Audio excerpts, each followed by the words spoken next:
I am. Oh, sorry. Don't be, you're fine. I just couldn't see anybody anymore. I have been with SAG-AFTRA for almost 13 years now. I started as a commercial contract representative and then was promoted to executive director in 2016.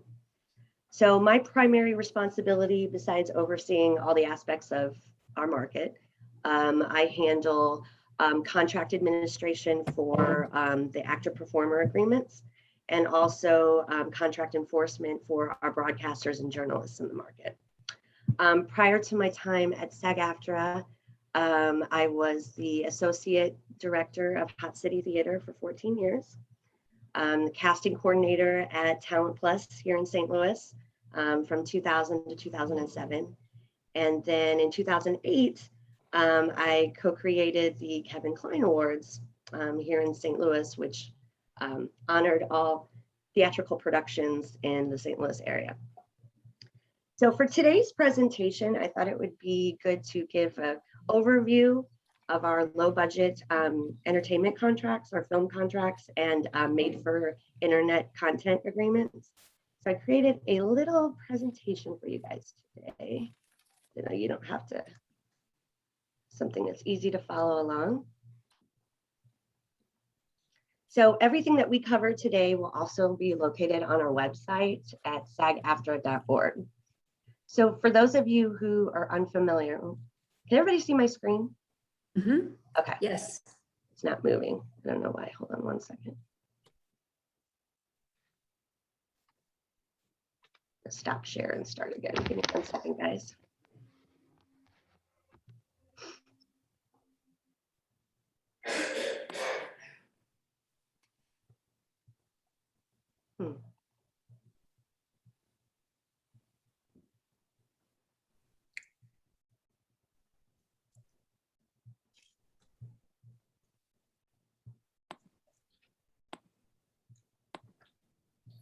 Technical difficulties are fun.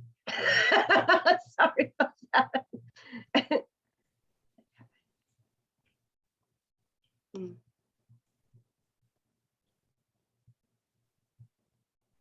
Do I need to do something, do you think? Now, do you guys see the next slide? Yes. SAG-AFTRA? Great. Okay, it was jammed for some reason. Okay, so for those of you who are unfamiliar with our organization, the Screen Actors Guild and the American Federation of Television and Radio Artists merged to become one union in 2012. We represent over 160,000 members, including actors, singers, dancers, broadcasters, and also journalists, voiceover artists, stunt performers, pilots, background actors, and most recently, social media influencers. Some of the advantages of hiring SAG-AFTRA performers, obviously they come to the set prepared. They find their mark and pick up cues, saving you time and money. They help create a high quality picture, increase visibility and distribution potential. And for our student filmmakers, it gives them the opportunity to work with a professional talent and learn all the ins and outs of the business. So the contracts that we will be covering today are the student film and short film agreements, our new micro budget agreement, the ultra low project agreement, the moderate low project agreement, and the low budget agreement. So for those of you who are currently attending an accredited educational institution, you have the opportunity to use our student film agreement.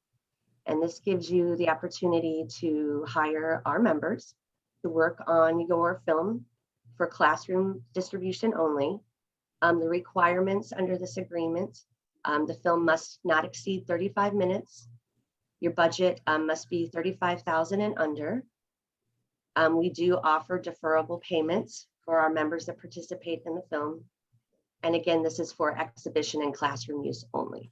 And for more information about our student film agreement, you can visit our webpage under that, our production center, that's student film agreement, SAGAFTRA.org/student film agreement. For those of you who are interested in hiring union performers for your short film, we do offer a short project agreement The requirements under this contract is the maximum budget cannot exceed $50,000. The runtime can't exceed 40 minutes.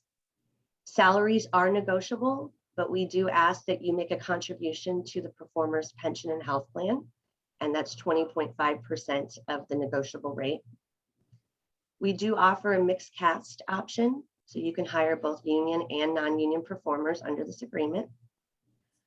Taft-Hartleys are not required, which means that a pre-union performer cannot gain eligibility under this contract. And for those of you who aren't familiar with the Taft-Hartley process, this is the form that producers must provide when hiring non-union performers, but it also helps non-members gain eligibility into SAG-AFTRA. And this agreement covers both live action scripted or unscripted content. In December of 2020, we launched the micro budget agreement. And this agreement is primarily for producers who want to create free to consumer platform content. This covers short film projects, sizzle reels, made for internet and new media platform content. The budget requirement is $20,000 or less, and that's either per film or per episode. We have a wonderful online joining process for you to get same day approval, and I'll show you that application in a few minutes. Salaries are negotiable, but also a pension and health contribution of 20.5% is required. You can hire both union and non-union performers, live action scripted or unscripted content. It's important to note that producers must not have received any compensation in exchange for distribution or exhibition rights. So again, this is more for short, quick turnaround projects that are made for free to consumer platforms like YouTube. No stunts or nudity allowed. And the contract allows you usage for screening at film festivals, free to consumer new media platforms, screening for Academy Award consideration, demo purposes, public access TV, and for classroom. I hope this works. This is the link to the micro budget application process. Just let me know when this loads. Can everyone see the screen? Yes. Okay, so this is what the preliminary application looks like. You can fill out all your information online. So just kind of give you a brief overview of what this looks like.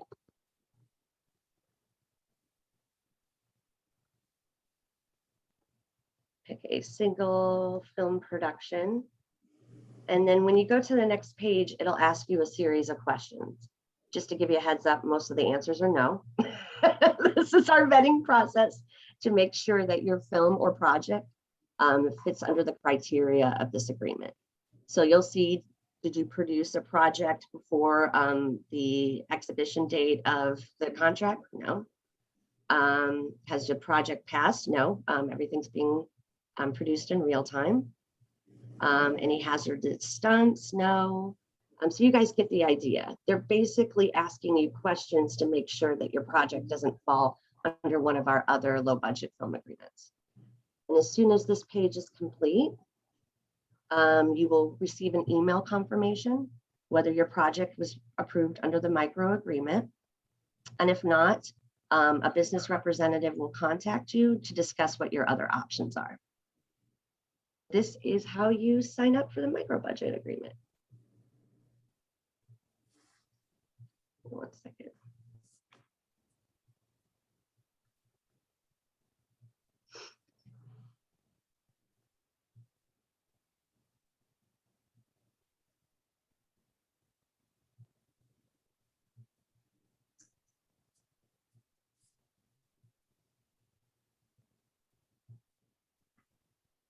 And I'll talk while you're getting that back up. Yeah, thank you. Part of the reason we did this, we talked about how insisted on running my own PowerPoint, and now you're I'm good. paying for it. You're good. I tried to get you to let me run it.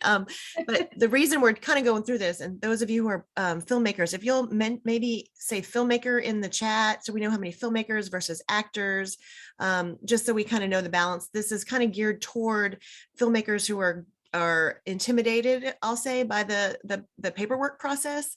So as you can see, and I wanted Maureen to kind of go through, and she is going through how it is doable. It's not this big scary monster. It is complicated, but it is doable. So back at And I also want to note too, part of my responsibility at SAG-AFTRA is, I guess my nickname throughout the organization is the handholder.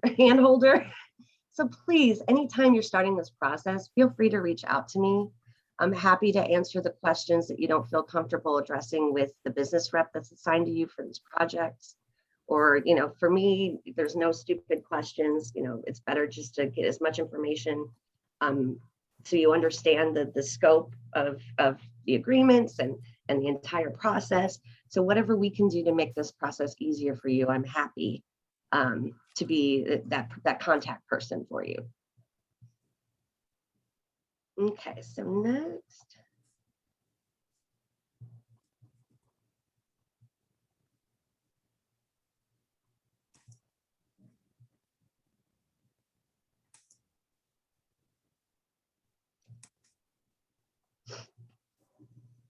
Sorry about this, guys. Did it lock up again? Sorry about that. Yeah.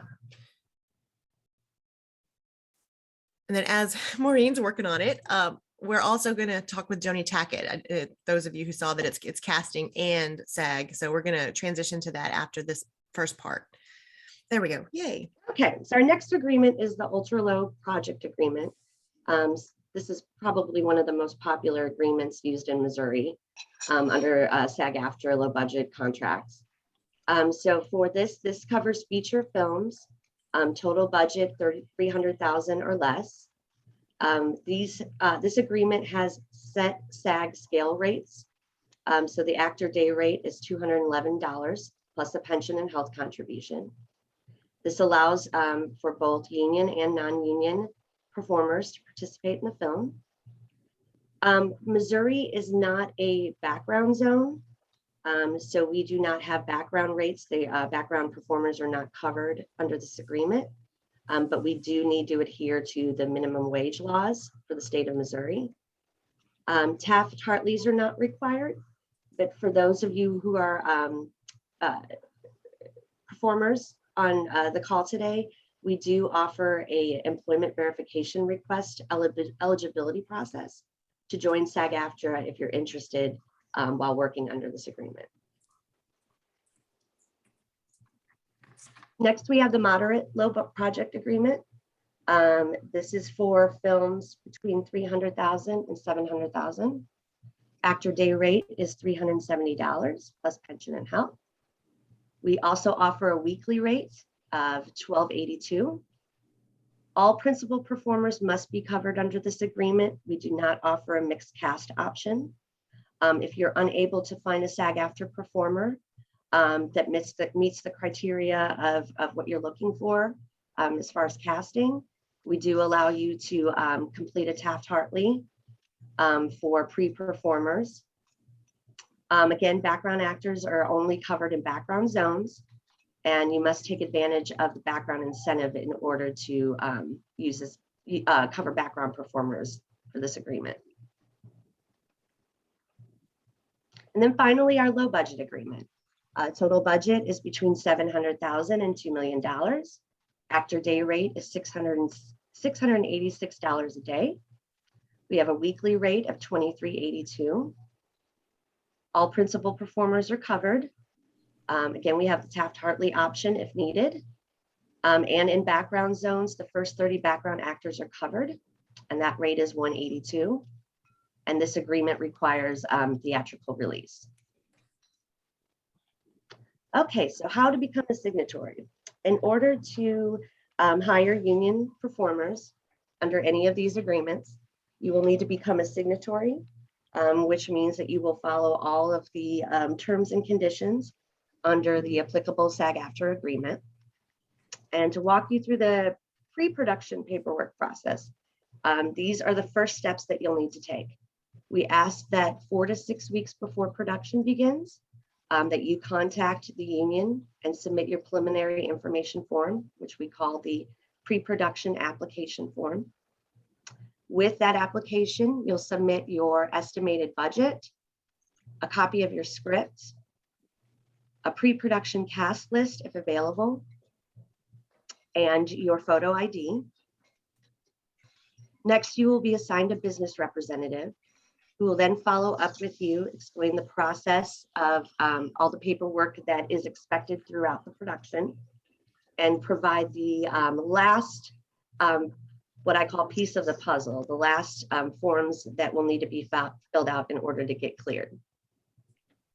And those forms include the signatory contract under whichever agreement you decide to use. We have a producer's pension plan adherence letter. This letter states that you will adhere to the rules of the pension and health contributions, and will honor that with payment to the talent. We have a TV and theatrical production checklist to make sure that you're staying on top of all the paperwork that needs to be turned in, and in the schedule where everything is due. You will submit a detailed line item budget, and then you'll submit the completed financial assurances. And that is your chain of title, proof of ownership of the film. And then for some of our agreements, we ask for a security deposit, and that is between 3 and 5% of the total budget. Now, the security deposit is to cover unexpected losses. So if you're unable to complete the film or production is delayed, the days that the performers worked, we have a deposit that is refundable if it's not used, to make sure that the actors are paid for the time worked. And finally, your documents that indicate that you are the employer and will be the employer responsible for payment of all performers in your film. And that can be one of the following documents: either the articles of incorporation, your limited liability corporation paperwork, or if you're producing as an individual, you will need to present a government issued ID along with your signatory contract. So some other things to keep in mind: I strongly suggest that you purchase short-term film production insurance, especially now with COVID, and to avoid any other unexpected situation on set. You want to make sure that your production is insured, and to hire a payroll company to take care of all of your paperwork and talent payments. The last thing you want to do while you're in the middle of production is worry about tax forms for performers and when paychecks are due every week. So I highly suggest that you contact a payroll company to handle all of that. If you have nudity or simulated sex written into your script, you will need to let your business rep know so we can provide a writer and go over the details. Minors, if you're filming during the week during the school year, we ask if the performer is missing more than 2 days of school per week, that you have a certified state teacher on set.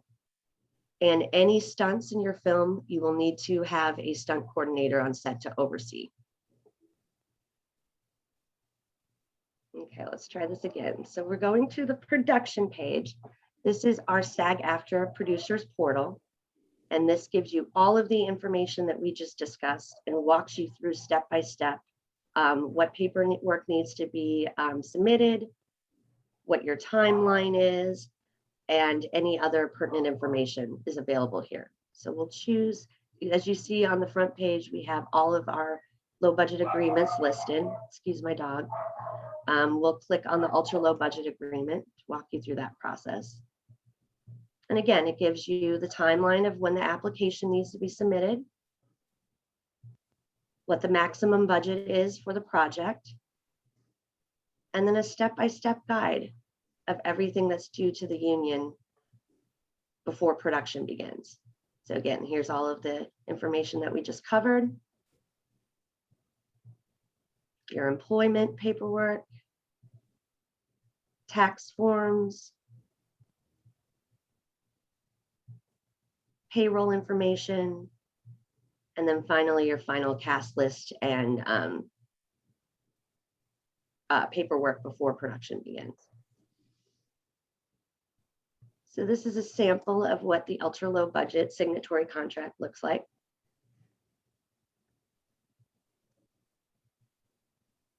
You'll see that it's 14 pages. Do not panic. This is more or less an informational guide. This is a resource. So everything that you need to know about using this contract is available in this document. Salaries, exhibition, just kind of recaps everything that we covered today. And then at the end, you'll be required to sign the document along with the business rep. Sorry, the sample page doesn't have that. And then you will be all set to go.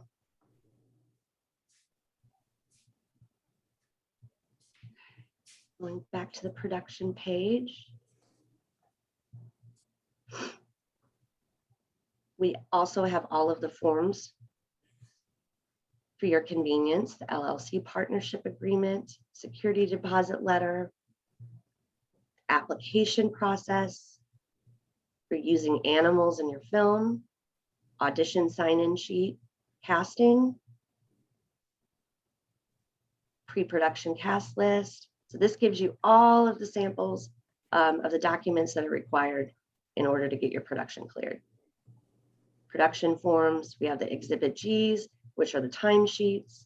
Everything you need is located on the website. And also your business rep will be able to provide that information for you.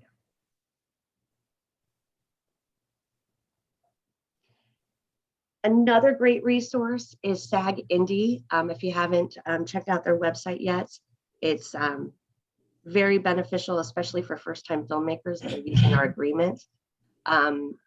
I tend to use SAG Indie more than I actually do our own website. I feel like they have a really clear and concise way of explaining each agreement and gives you a breakdown of what to expect. And they're a great resource, so make sure to check them out. And I thought it would be good to kind of give a brief overview of residuals and the process and how that works for our agreements. So in theatrical films, the session fee covers a performer's work during production, plus the theatrical run of the project.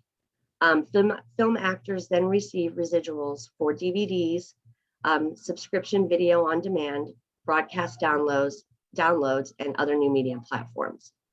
Residuals are the amounts that are paid each calendar quarter to principal performers when the film is distributed.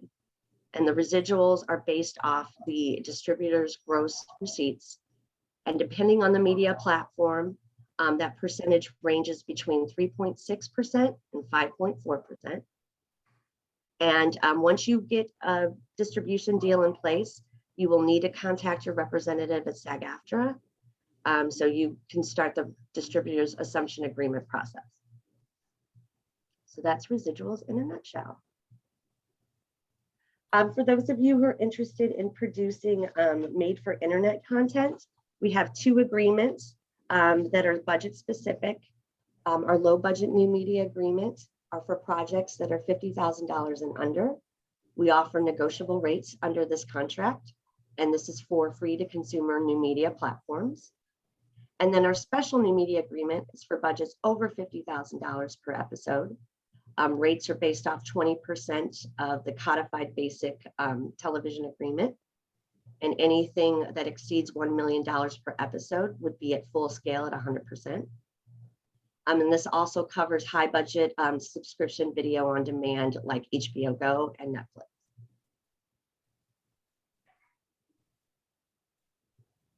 Okay, so finally today, I thought it would be good to cover our Safe Way Forward agreement. And this is the agreement that SAG-AFTRA, along with 5 other unions and the Alliance of Motion Picture and Television Producers, created a set of safety protocols to assist with productions, producers, cast and crew to ensure that we have the safest workplace possible during COVID-19. So some of the highlights of the agreement is testing. Testing is really the key component to this. Every member of the cast and crew will be tested before their first day of work to ensure that they are not actively infected with COVID-19. Cast and crew members in production will subsequently undergo regular testing protocols during the week. And the preferred testing kit that all 6 unions plus the AMPTP agreed upon is the lab-based PCR test. This is the most accurate test on the market. That is the test that we suggest is the first test before production begins. And then say if you have a production that's 6 days in a work week, you'll start with the lab-based PCR test, followed by the rapid PCR test. At this time, we are not allowing antigen or antibody tests to be submitted for approval, partly because right now in the state of Missouri, in order to be able to participate in a lower level tier testing kit, our cases need to be under 10 per 100,000 residents, and we are well above that. So hopefully this time next year, we can have more of a laid back approach as far as testing is concerned. But right now, as a state, we're still in the red. So we have to stick with the original plan with the lab-based testing. A very helpful component in the return to work agreement is the zoning system. We created 4 different zones to ensure safety on set.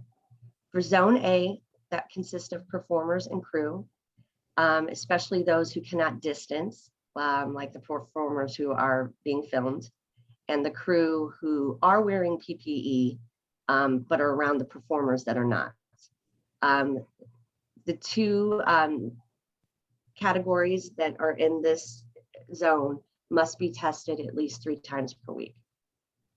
In zone B, those are for crew members who are wearing PPE at all times and are not interacting with zone A performers while the zone A performers are not wearing PPE, and they will be tested once per week. Everyone else in zone C and D will be tested periodically. Again, they will be required to wear protective gear at all times and have limited to no contact with anyone in zone A or B. And my niece was kind enough to create a visual of what zone A looks like. So this is a picture that she created for everyone. So as you can see, we have the cast here. Everyone's not masked. There's no social distancing. This is zone A. We have the director. And then the crew, they're supposed to be masked, but she wasn't able to find any material for the picture. So this kind of gives you an idea of the constant stream and flow of those who are unprotected and protected, but are interacting with each other. So that gives you an example of zone A. I also created a COVID testing timeline for productions that are shooting 6 out of 7 days per week. We strongly suggest that you get the lab-based PCR test at least 24 hours before your first day of filming. Test results will need to be available before production begins. On day 2, you will take test 2, and this will be the rapid test, and results will need to be available before filming on day 3. Test 3 will take place on day 4, with this test results for day 5. Now, we don't require a 4th test on day 5 if you're filming on day 6, unless you have 1 more day added. So if you have a 7-day filming week, then you would be required to take another test, the 4th test on day 6. And information about our testing facilities and a more detailed description of the schedule is located on our website at SAG-AFTRA.org. And finally, I strongly suggest, actually, I believe it's in a requirement in a return to work agreement, that you have a designated COVID-19 compliance supervisor available on set at all times. This person will be solely responsible for overseeing the safety of the set. I suggest that it's not someone that's a production assistant or a second AD. Their sole responsibility will need to be overseeing the safety. There are tests available online to be certified to be a COVID compliance officer. That information is also available on our website, or you can Google that as well. And then all our information again is located on our return to work page on our website. And that's it for my presentation today. Again, feel free to, obviously we'll have a question and answer portion today, but if there's something that you forget to ask, feel free to email me anytime. I'm happy to help any way that I can. Our assigned business rep for film production is Kathy Byrne out of Chicago, and that is her information, along with our TV and new media representative, Jessica Johnson. So we are here to help you any way that we can, to walk you through the process and to make it as easy and painless as possible. So thank you guys. Appreciate you letting me share this information today. Maureen, I'm gonna jump in real quick. So we had a question, and I know Shelley Wagner is on here too, and is a rep for SAG, and so she answered. But I want to clarify for everyone. Talk about the festival rights, and all the agreements covers some festival. They do. Okay. Shelley, what was your answer? I didn't see it. I'm sorry. She said that they did. Yeah. Okay. Oh, okay. Yeah. Do you want to say introduce Shelley for a quick minute? I'm more of a generalist. Shelley not only is a member, but is actually a film producer as well. So what I can't answer, I tend to defer to her. She's my backup for today. So I'm very grateful that she's here to help me. Just wanted to make sure you got that shout out, Shelley. Okay. Awesome. Okay, cool. And I think there was one other question about non-union, an actor that's not SAG but has a deferred pay. Is there any help from SAG to help get that payment? And that's ultimately why you want to be a member of SAG, or for that kind of protection. But okay, so you are on one of the low budget films that does not cover SAG performers fully. You agreed to a deferred payment process. You can submit a claim because you were on a SAG-AFTRA production, but like Andrea said, it's one of the benefits of becoming a member. You have a business rep assigned to you that fights those issues for you and submits claims on your behalf. Working under agreement, you do have that option as well. But sometimes I've noticed in the past, because of contractual requirements, the producer will tend to, obviously it may make sense. They tend to make sure that the SAG-AFTRA performers are paid first. So if there's ever a situation like that, just make sure that you contact a business rep, even myself, and we can look into that for you.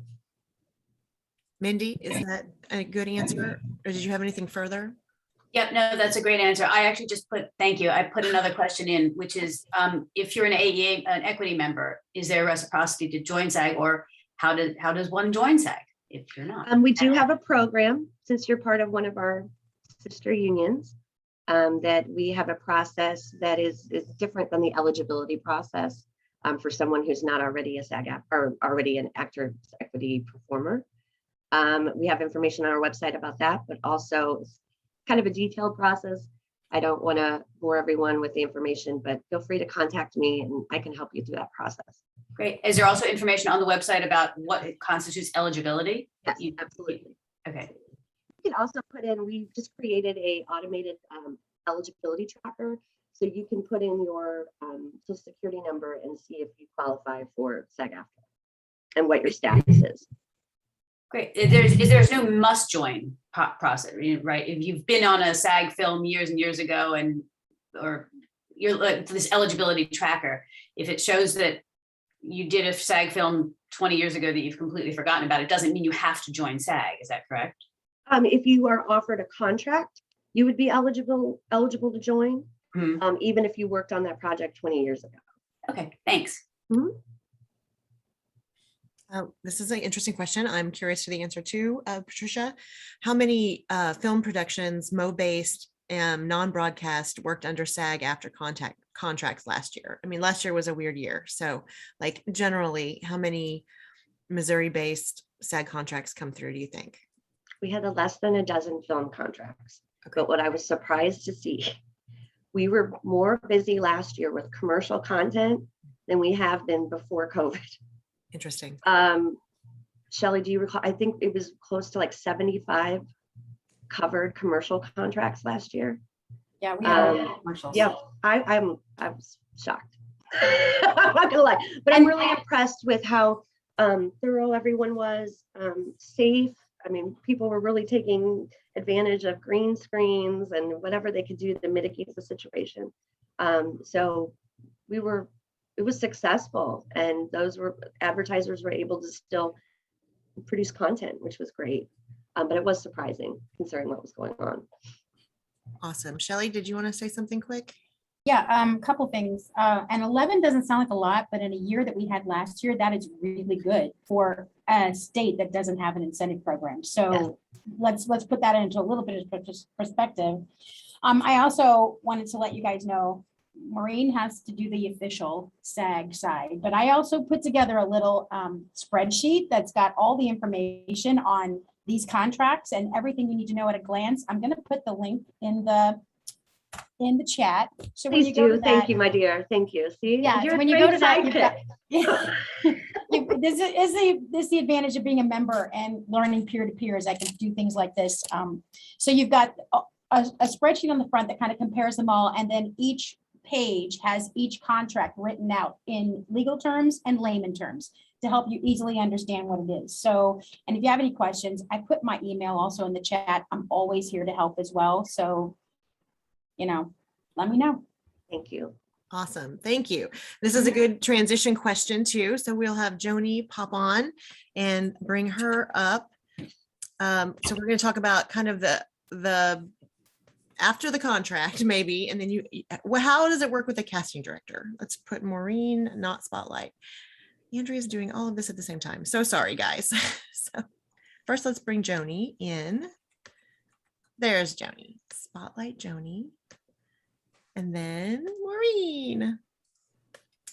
So Joni's going to talk us through working with a casting director, and because not everyone thinks about, or it sounds scary too, hiring a casting director. Like, how does that work and what do you do? So Joni's going to tell us all about that. So we'll transition to that, and I'm going to bring up your Hi, everyone. Happy Saturday. Yeah, it's really scary to give me a call. No, I will just say this, that I am going to put this out there. I think in Missouri, I don't think it's scary to call the union or to call a casting director or to call someone and ask, how to do something. I think in Missouri that we tend to be more helpful. I just, it's just where, I don't know, we're a little more down to earth, than maybe New York, LA. I mean, so I think we all will help each other out with the best information that we can. And for a while I was president of MoMA, so kind of wore two hats as far as production goes, where I would get a lot of calls, maybe from people that were coming in from, out of state, and I tried to help guide them, to where they needed to go. And I know even Stephanie over in the Kansas City film office, if she gets a call and it's something, relating with Missouri, she'll, say, hey, you got to call Andrea, and Andrea and Stephanie will also help people, find what they need all around the state of Missouri, and Renee, in our film office in St. Louis. So I think we all try to, help each other out here. So I'm a casting director. I'm in St. Louis. I tend to cast mostly commercials. In the past 10 years, probably the bulk has been commercial work because we did lose our incentive. But I started out in the Baltimore, Washington, D.C. market, and I have cast everything. Feature film. I started in feature film doing extras casting and worked my way up to speaking roles. And when I started in Baltimore, Washington, we were the third largest industrial market in the country. And so that was like, that's what most of the actors, worked on there. And then films would come in and, lots of commercial work. And then I moved to St. Louis in 1995. I'm 30 years plus in the industry, got the gray hair to prove it. And so I'm still passionate about what I do, and I still love working in this industry. I wish we had more film work, but hopefully we will in the future. So I geared what I'm going to talk about today to indie filmmakers because that tends to be what I work on the most now in Missouri, because we don't have our incentive, but we do have a lot of people that do want to, produce work. And so that's what I've geared mine towards. So you can go to the next page, Andrea. I'm trying. Shoot. There we go. Again, with the freezing up. Okay. So, a lot of people think they know what a casting director does, but I just wanted to clarify. Casting directors are hired by a production company, and we coordinate the casting of speaking roles in a film or a TV project. And we're going to work closely with the director to understand their vision, requirements for the characters, and we, find the right talent to tell their story. Our work's mainly done in pre-production. We direct the casting sessions. Casting directors are paid by the production company. We never receive any type of fee from talent. We are not agents. A lot of people love the term casting agent. I hear it. I even hear people who've been in the industry forever will use the term casting agent. There's not a casting agent. There's casting directors or agents. Talent agents represent actors, and then when that actor is hired for a job via their agent, the actor will in turn owe an agency fee to the agent. Okay. Thank you, Andrea. Working on it.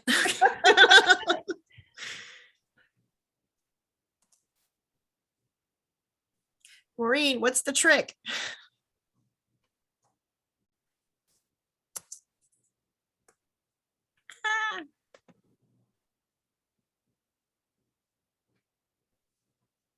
Okay, there. Okay, why hire a casting director? You know what? A lot of independent filmmakers don't hire a casting director, and they, save that part of their budget to use elsewhere. And I totally get that and understand that. Why would you hire a casting director? Well, there's two options. You can look at your project in the sense that a casting director is going to organize all the casting for you, and then you can be the decider. And that leaves you free to work on other elements of your project. But you can also have two options when you hire a casting director. You can hire a casting director just for your lead roles, maybe not your supporting roles, or you can hire a casting director for all of the roles. A good reason to hire a casting director is that we know the talent in our region, and we have access to resources to find you good talent. We can guide you through the process of hiring a, name or recognizable actor, or pulling someone from LA, New York, Chicago. And we fine tune the casting process so you can handle all the other important things that you need to worry about on your film. And we can help with deal memos, for example, trailers, dressing rooms, billing, etc. We can, as Maureen said earlier, a lot of times SAG is holding the, production's hand and guiding them through it. And sometimes that's what a casting director does too. I've held a lot of hands of independent film producers and directors over the years.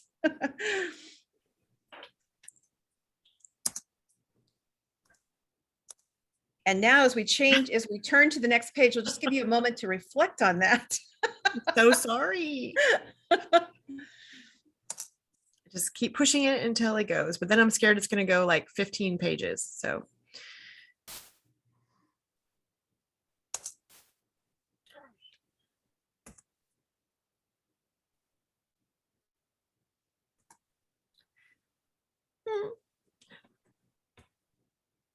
I'm going to stop sharing and join again. So sorry. You keep talking, Joni. Okay. I wonder if it's. I mean, some of the things that we're going to do when we're talking, with directors and producers is we're going to understand the role requirements and the budget that they have to pay lead roles or supporting roles. We're going to be able to explain what a national, regional, or a local search may look like. It might be that you have, a budget where you can hire someone in LA or New York to cast your leads, but you need to hire someone on location to cast your supporting roles. For example, when Up in the Air came in to shoot in Missouri, they had a lead, casting director out of Los Angeles. And I was hired because the bulk of the filming was going to be here in St. Louis. I was hired to cast about 25, 30 speaking roles that were going to shoot here. And by finding those roles here, it helps their budget out. They don't have to travel people in. So what do? We release the project for submissions from talent agents or from actors direct. We review the submissions, we choose the talent to audition, we organize and conduct the auditions. I just want to talk a little bit about what's going on pre-COVID and during COVID. So pre-COVID, there's a lot of in-person casting. When I would reach out to, I mean, self-tapes are really prevalent right now in casting. For example, right now I'm vaccinated, my casting team is vaccinated. So if a talent is vaccinated, we will invite them into the office for an in-person audition if they want that. And if they're not vaccinated, they can certainly still, audition for a project. They just need to send in a self-tape. Before COVID, when I would cast speaking roles for independent film that needed to come from New York, LA, or Chicago, those talent were already submitting self-tapes. And so that self-tape was already in the process before COVID. It just really jumped like 5 years into the future of how actors, need to know how to self-tape now because of COVID. I've done callbacks with independent directors, independent film directors, where we did our callbacks via Zoom, even before COVID, with actors in New York or LA. And I've even had independent filmmakers who would fly to LA to meet with talent there. So, but that's what's happening now with COVID, is there's a lot of actors are self-taping. And, that allows me, a casting director in St. Louis, to get reads from all over the country. So I like that. Okay, so we create side scenes for the audition, and we give the instructions when people come in for in-person or when they're going to do self-tapes, explain, what are the important things they need to do in their audition. We will review the auditions and share all or just the top choices, whichever the director producer wants us to do. We can make recommendations to the director and producer. We organize the callbacks once they know who they like, so they can see a smaller pool of talent for the roles that they're looking for. We do not make the booking decisions, just so everyone's aware of that. We are kind of like gatekeepers and handle the process of casting, but producers and directors will narrow down their selects from the callback. They'll choose generally a first and a second, and they'll present that to the client or the studio if it's a studio project. And then other people are making the selection decisions. It's not a casting director. We're just handling the process. So what do you need to begin the process with a casting director? Well, you need to have funding for your film and to pay for the casting director. I have had many independent film projects over the years that would come to me, and certainly happy to have a meeting, read the script, talk about what it's going to entail, and what they would need, what they need to get together in order to start the process. And I would say probably 75% of all the meetings that I've ever had with an independent film team, their production did not shoot when they thought it was going to shoot. So they realized they needed to get some more stuff together before they could move forward. And maybe I heard from them 6 months or even a year later. But, if you just want to talk about the process and what that would need, that's, if a casting director has time to meet with you, they will. I always like to read the script before I'll agree to meet with anybody or talk to them about their process, because if it's a project I'm not interested in, I'm not going to waste their time, but I'll share some information with them if I can to help them. So you'll need to have the latest version of the script, a synopsis of the film. I always need to know what the budget is, what your SAG contract level is, which roles are local hires versus out of town talent. So I know what kind of search I'm doing, a character list and a description, because I'm going to use that in the breakdown posting, a shoot schedule for each role, a day's estimate of how many days a talent will work. It's called the day out of days, or the dude. And it can be just a rough dude. I just need to know, like, okay, I'm looking for this person locally, but you need them for 17 days. Or I need this person to come in from out of town. That's the kind of search that you want, but they only work 2 days. So we need to have an idea of the schedule so we can talk about budgeting for each of the roles and various places in your cast. If it's a SAG production, then the SAG paperwork is either already completed or it's in process. As a casting director, I can't post anything and say, if you're looking for leads that are SAG, I can't post and say, hey, they're hoping to be SAG. I have to post the project and say paperwork pending. And what paperwork pending means is that someone, at that company that I'm posting the project with, they can call up SAG and they can say, hey, we're just verifying that this is indeed will be that they are getting their paperwork together, so that I'm not wasting agents' time, I'm not wasting talent's time, not wasting my time. I need to know that you got your ducks in a row before we start the process. So how to find a casting director? You can check Film Commission website, state or local film offices. You can go to the Casting Society of America and look for a casting director in the region that you're going to film. Or if you need to look for a casting director in LA or New York and you don't have a connection to someone, I would strongly suggest that you look at films that are similar to what you're producing and what their budget level was and who they used, and maybe reach out to some of those casting directors. And research the indie films that you admire and who cast that film. So good ideas to keep in mind. No one loves your project as much as you do. So be realistic about name or recognizable actors that you want to work on your project, and that they will want to work on your project.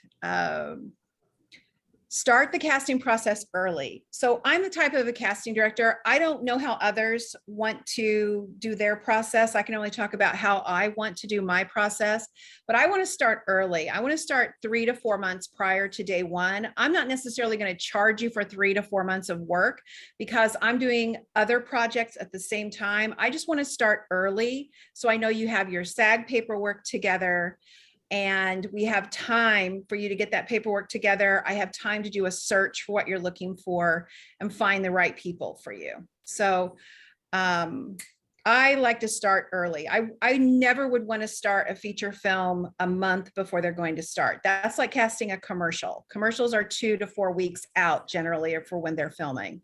But a film, I really want to collaborate with the director and find the right people. So it's a process.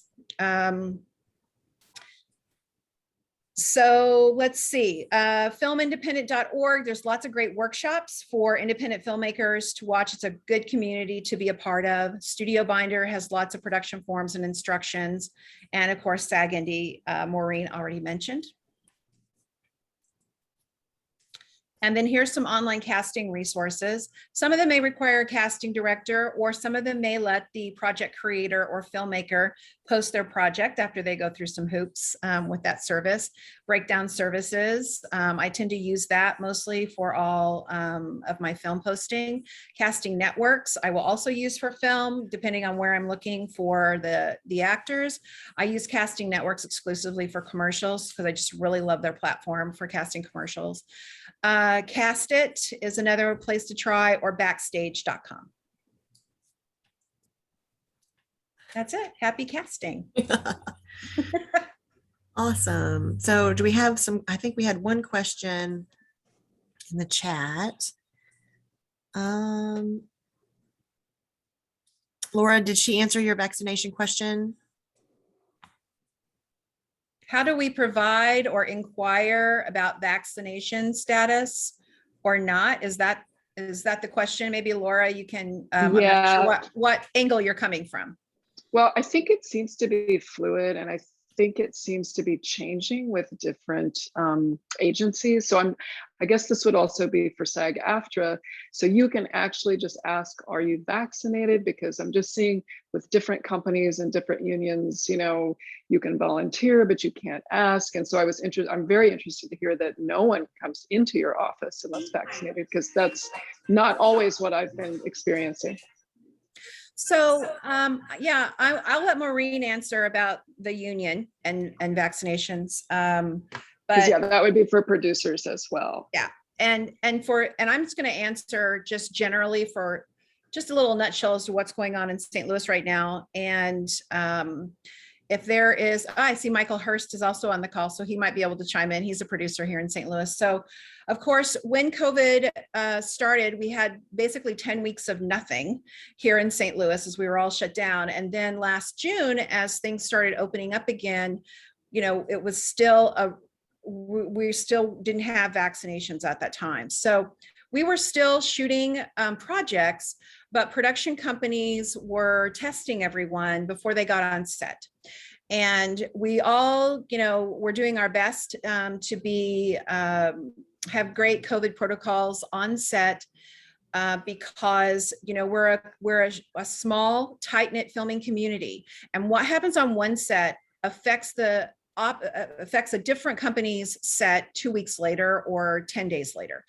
So from my experience on projects I've been working on and casting here in St. Louis, the production companies I've been working with have been testing people before they would get on set, whether it's union or whether it's non-union. Now, what has started happening and what I think will start happening here in St. Louis, there are two things. I think we're going to have production companies that are going to start saying, we only want vaccinated people to audition for the project. I think that's starting. Number two, during COVID, I did a lot of family unit and couple casting so that, you know, we didn't have vaccinations at the time. And if people needed to be in close proximity to each other, it was people who were in the same quarantine bubble. So there was a lot of that. And now that more people can be vaccinated, you know, it's changing with what production companies want to do. And you have to realize that testing component is an expensive component that some production companies are ending up eating because they want their set to be safe. And now I think more people are going to require, production company wise, they're going to, you know, if they're still going to require testing, if you're not vaccinated, they may require you to cover your own testing. So there's a lot of free testing sources out there, but they may not cover your testing anymore. So I'll let Maureen answer for SAG because it's different. And when I work on SAG, it's different. I can't ask people if they're vaccinated. She can talk about that until once people are cast. So we'll start with that process first. During the casting process, you were allowed to ask a yes or no question. So the question would look something like, are you currently vaccinated, or do you plan on providing proof that you have an exception due to religious reasons or health issues? So the performer can only answer yes or no. And it is a federal law that even if a production has a vaccination mandate, we do still need to provide accommodations for those who are not vaccinated due to those two exceptions. But we do encourage vaccination mandates, but that also doesn't eliminate testing. So even though you have a full vaccinated cast and crew, you're still required to do the same testing process until we can get some of these cases down in Missouri. So that's where we are, unfortunately. Again, like I said earlier in the presentation, hopefully we can adjust things as things improve.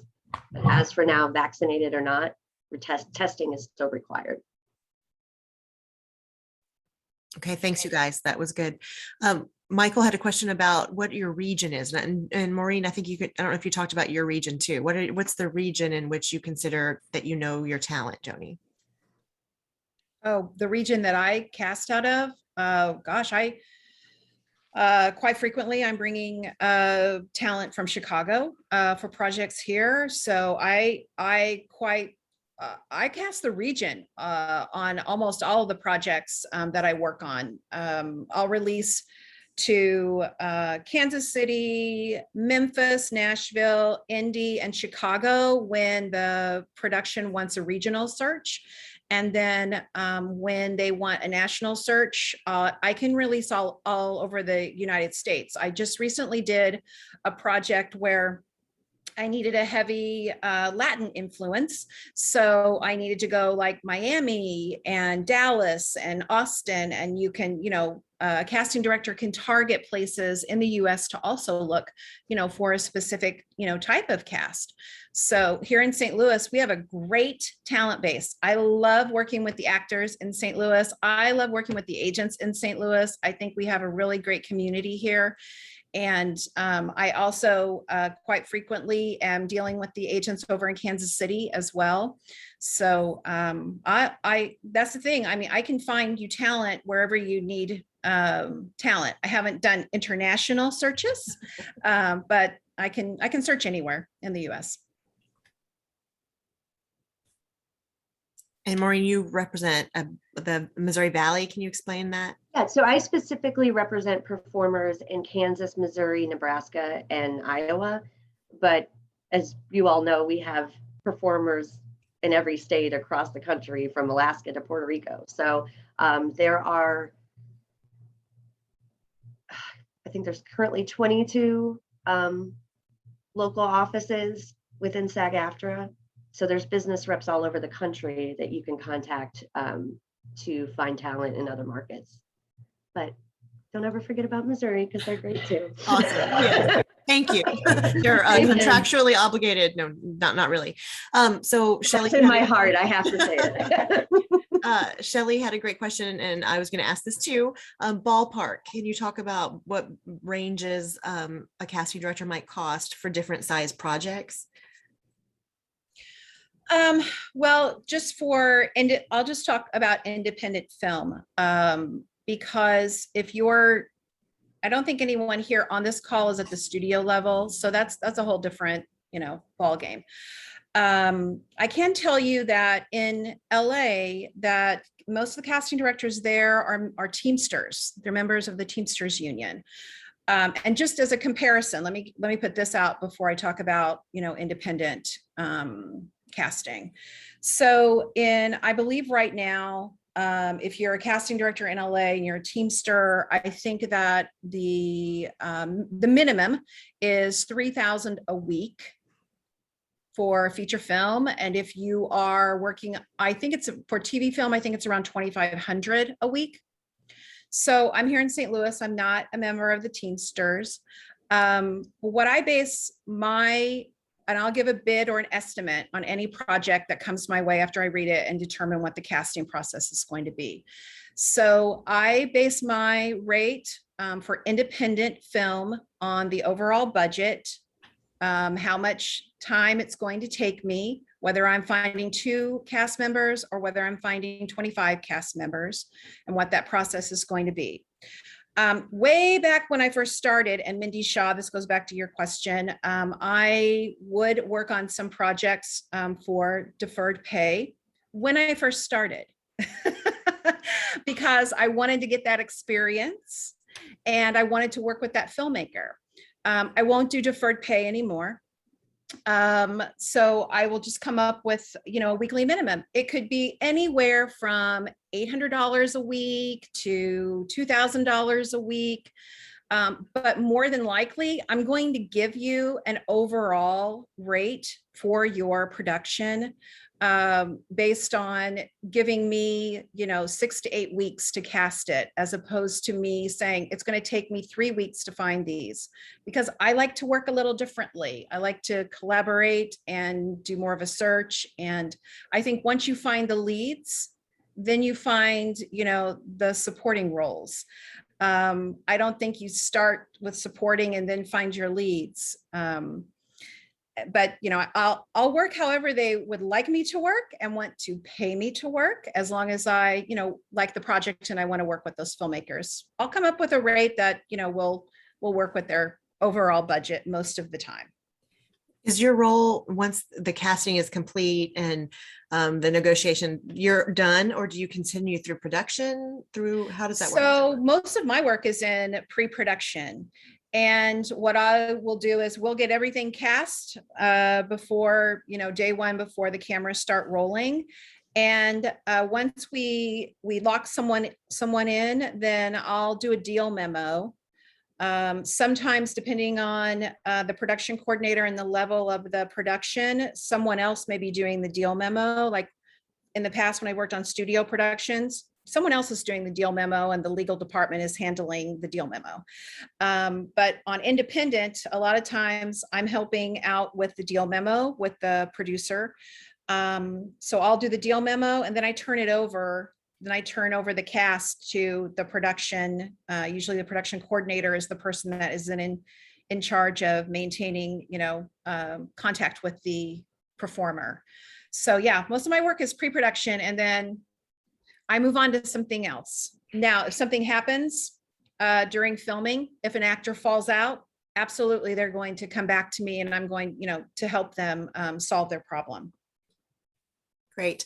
And I know you don't do this so much anymore, but extras casting, that would be something that would be through production and kind of a little longer. Yeah, I term. started out in extras casting, and then I also got into a niche of thousands and thousands of extras. This is way before CGI.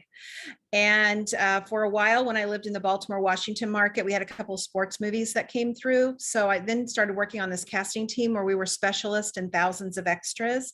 The most, and then this is the first movie I ever worked on, which needed thousands of extras, was Major League 2 in Baltimore, Maryland. And I was an assistant. It was like one of my first feature films that I ever worked on.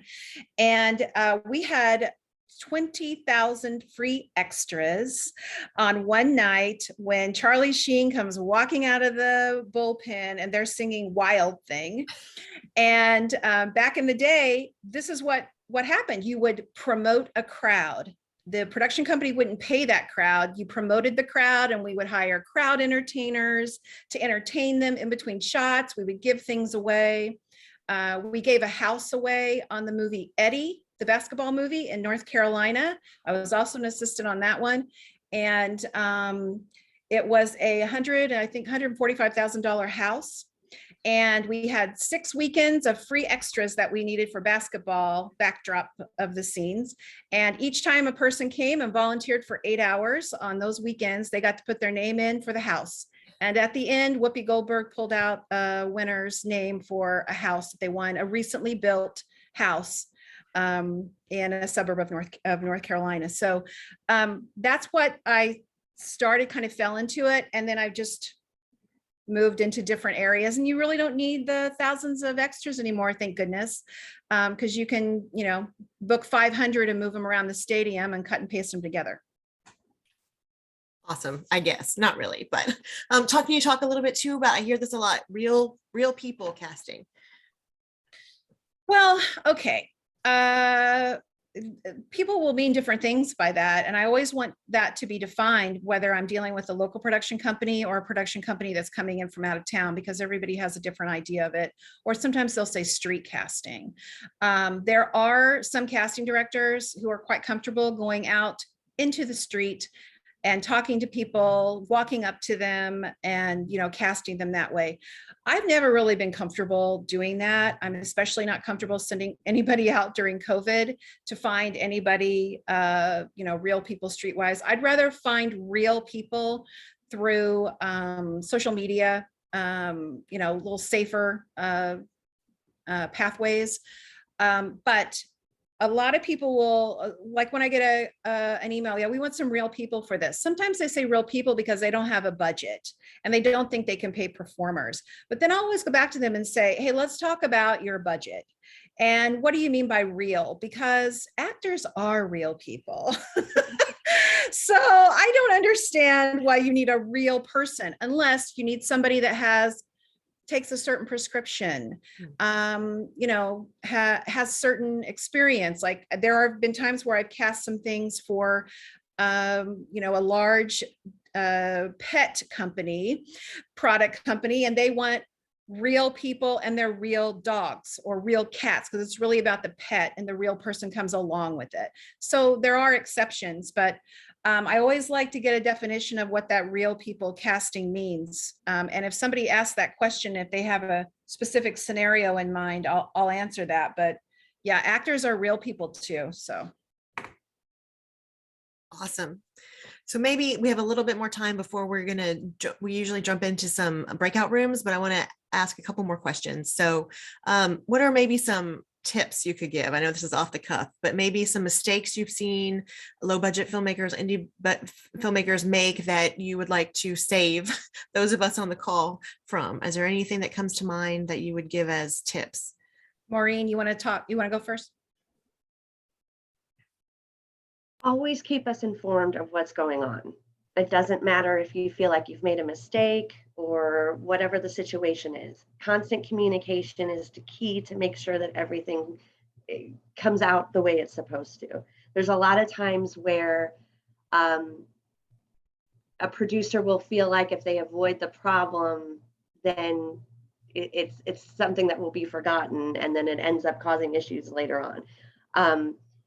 Always keep in constant contact. We're here to help. I know the paperwork process can feel cumbersome. I understand that. The pre-production paperwork isn't so bad, but it's during production, especially the timesheets. I get it. You have a lot going on. I totally understand. I strongly suggest having a production assistant or two be solely responsible for that information. So you're not coming back to me not having the correct paperwork to submit at the end of your shoot. So just simple things like that, just always, everything can always be resolved, but communication is key to this. So that's the one thing I can't say enough. So are there certain paperwork things that seem to go through the cracks more easily than other things? the timesheets, Okay. yeah, the contracts, the talent contracts. Good. So anything I would add to that would be, I think sometimes directors, producers of indie film, they don't start the process early enough. So, they'll contact me and they're like, oh, well, we want to, shoot in 2 months. And I'm like, well, have you filled out any paperwork? No, they haven't filled out any paperwork. So then once they get into the paperwork, they realize they don't have everything together that they thought they needed to have together. So just doing research. I think really there's so much out there, whether, it's independent filmmaker, associations. There's so much education out there for indie filmmakers. So that's one of the things I would say is they just need to start earlier, checking out all the different elements that they need for their production and what it's going to mean for them. I know we do have actors on the call too. So are there any tips for the actor side of this process? Because I do feel like they're kind of hanging. I mean, it's, what would you say to actors going through this process? Well, I love film. I love good storytelling. And I mostly end up working on commercials now. That's how I pay my office rent. That's how I, pay, for my living expenses. Commercials are, basically what I'm working on now, but I love film. So I love working on film, and actors love working on film too, because the roles are just so much deeper, more developed than, what they're going to get to do in a commercial, which is what we mostly have here, in Missouri. So I know actors want to work on these projects too. So that's what I would say for independent filmmakers. If you're going to shoot here, you can find really great actors in Missouri. And they want to work on your project, but also, they just want to know that, number one, are they going to get paid at least something, for their work? And I always strive to say, I'm looking for your talent, but I'm not looking for, the top 10 in your cast. You got to pay everyone else. If we want to find somebody for deferred pay, that has one line or whatever, perhaps. But it's somebody showing up for you, so you need to make it worth their while to prepare for the project and to show up and show that you value their addition to your project. Awesome, very helpful. Any other questions? in the chat, or you guys can go ahead and ask your question live. I'm going to open it up here.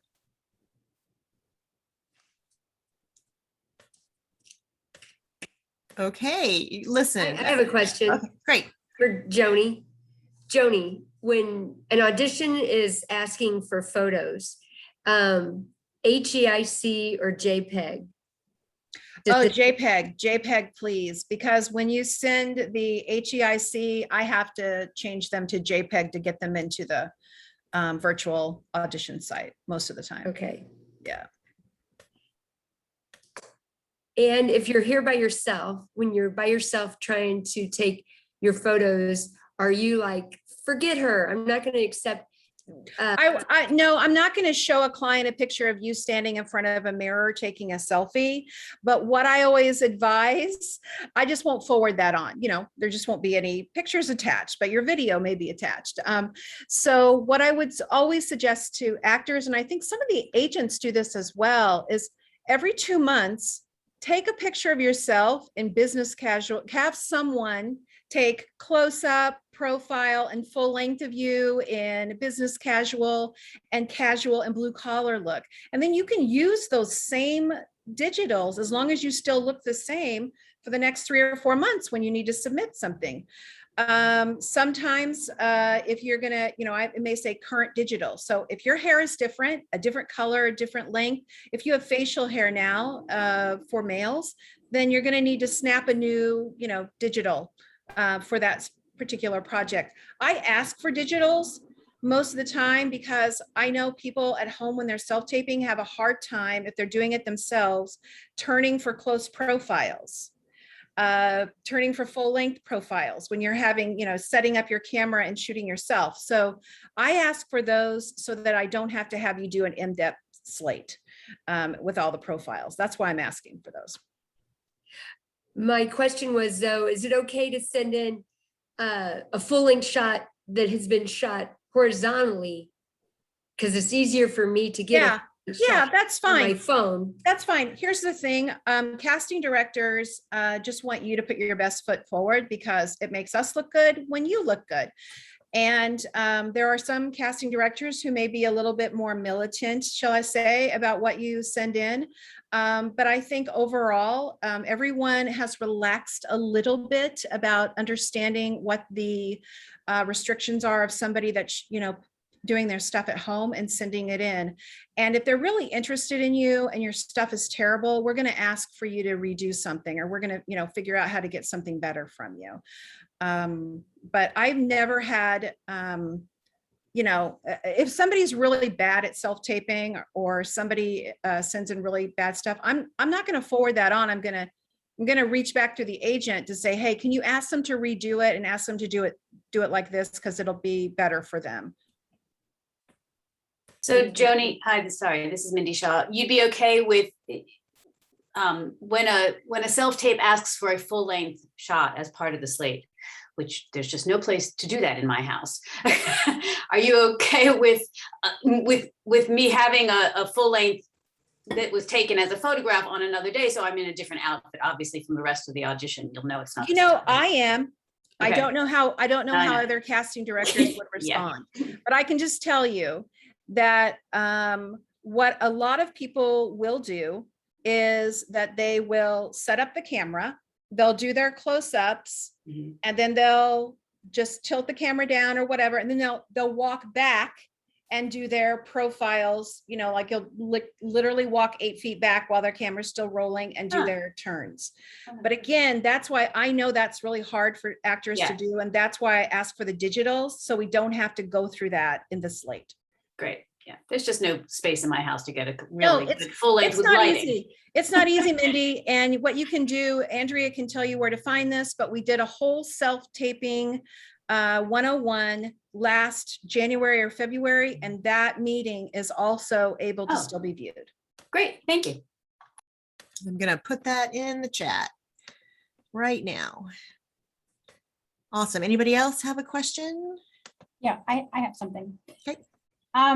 In regards to casting, we're all used to doing self-tape, the traditional, you know, phone, camera, whatever. a lot of us are probably new to Zoom casting. Can you talk a little bit about the setup for that? Yeah. And what you prefer on that? Yeah, I will say that I try to send out some tips each time that I set up a Zoom callback. And basically the main tip is you want to raise whatever device you're using to record yourself about eye level. And what that might mean is you're using your camera, but you put a little, you might have a little stand for it, but you might have to put some banker boxes on top of a dining room table, or you might have to, like elevate it somehow. We don't have to see what you have what you've used as your tripod, but just so that it's eye level and that you're able to tilt it down if we need you to step back and get full length. I would also always suggest, see how I am right now with windows behind me. The best thing that if I was doing a Zoom or self-taping would be to turn so that that's the light I'm using for my audition. And I'm about, 8 to 10 feet away from that. And that way I can have the best light. Like this is not, I would not suggest anybody do their audition in front of windows ever. So that's What about virtual lighting background? and backdrops. Hey, you're in your house. Everyone can just calm down a little bit about having to have a backdrop. It's perfectly okay to use, that we understand you're in your living room, but I always suggest take the artwork off of the wall and just get rid of the clutter. I don't want to see all the medications that you have to take. Because then it's an audition about, oh, look all the medications on the table that they're taking. So nothing that just draws away from you. And you want to have it be as quiet as possible in your house. But really it's about the lighting and making sure we can see you in good light, and that we hear you okay. And not a lot of room above your head. I get a lot of like this. So yeah, and I always try to say, hey, picture one is facial, smiling, showing teeth, frame from mid chest to top of head. I try to be as specific as possible. And generally as actors, we want to be standing for these Zoom callbacks, not sitting while we're doing them. Mhm. That lowers our energy. So Yeah, a lot of times I will say, be prepared to stand so that you know how you have to set your camera up. Most of the time, if you're standing in the spot or standing in your role, you want to be able to do everything. Listen, if it's a film audition, you want to be in that world.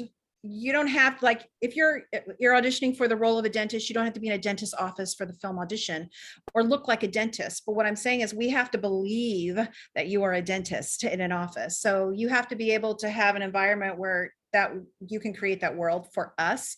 And it's not about props. It's not about costumes. It's just about having the space to do what you need to do so we feel like we're in that world. Good questions. Awesome. And I did put that link in the chat to the Missouri Motion Media Association page where you can actually look at all of the sessions, all of the recorded sessions that we've done. And the second session we did in February was on self-taping. That was really helpful. And we had two actresses, Michelle Davidson and Kina Ferguson, kind of demo their area. So it's a really great video. Please check that out, as well as all of the other videos. And then I'm going to do my wrap-up talk. Those of you who don't want to hang out and do networking, which you should, it's only 10 minutes and you'll meet new people. This has been really cool to bring people across the state together. And I've heard neat stories throughout the year of people meeting each other in these little breakout rooms and then meeting in real life to work on projects. So yay. So we're going to do that in just a minute. Next month, we're going to talk about writing and the writing process, screenwriting. There's nothing without a script. So it starts with the script. And my office started the Missouri Stories Scriptwriting Fellowship Program 7 years ago. Can't hardly believe it. And we're going to have some of our fellows talk about their experience with the fellowship and their careers and the scripts that won. So that's going to be very cool. So come back on October 23rd.